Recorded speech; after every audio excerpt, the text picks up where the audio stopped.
अपूर्णता, क्या यह कमजोरी है या फिर यह एक ऐसी ताकत है जो पूर्णता से भी गहरी है?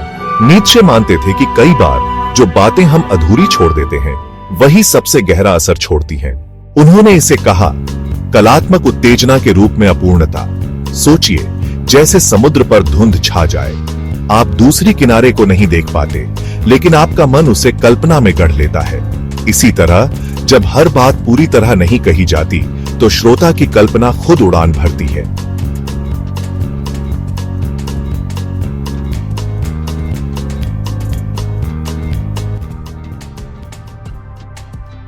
नीत्शे ने देखा, विशेषकर श्रद्धांजलियों में, जब हम किसी की खूबियां गिनाते हैं तो अगर सब कुछ बता दिया जाए तो ऐसा लगता है बस यही है उनकी सीमाएं। उनकी महानता छोटी हो जाती है, रहस्य गायब हो जाता है। लेकिन अधूरा चित्र कल्पना को जगाता है। अधूरी कविता, अधूरी धुन या अधूरा संवाद ये हमें बेचैन कर देते हैं। मन अधूरे को देखकर खुद ही उसे पूरा करना चाहता है। नीत्शे चेतावनी देते हैं, जो व्यक्ति पूरी तरह प्रशंसा करता है वह खुद को उस व्यक्ति से ऊपर खड़ा कर देता है, जैसे कह रहा हो मैंने इसे पूरी तरह समझ लिया, इसकी सीमाएं पकड़ ली। लेकिन जब हम कुछ अनकहा छोड़ देते हैं तो हम मान लेते हैं यह व्यक्ति मेरे शब्दों से भी बड़ा है।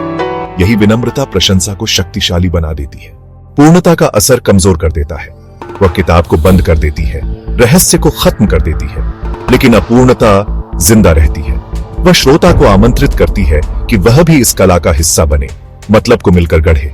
सोचिए ग्रीस की टूटी मूर्तियों को, जिनकी गायब बाहें उन्हें और रहस्यमय बना देती हैं। सोचिए मोजार्ट की रेक्वियम, अधूरी होने के बावजूद अमर। सोचिए अधूरे प्रेम पत्र या डायरी का आखिरी पन्ना जो बीच वाक्य पर रुक गया हो।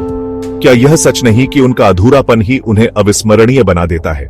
शायद नीत्शे हमें यही सिखाना चाहते थे, रहस्य के लिए जगह छोड़ो, खामोशी को बोलने दो, अधूरापन को कल्पना जगाने दो, क्योंकि कई बार जो अनकहा है वही सबसे गूंजता है।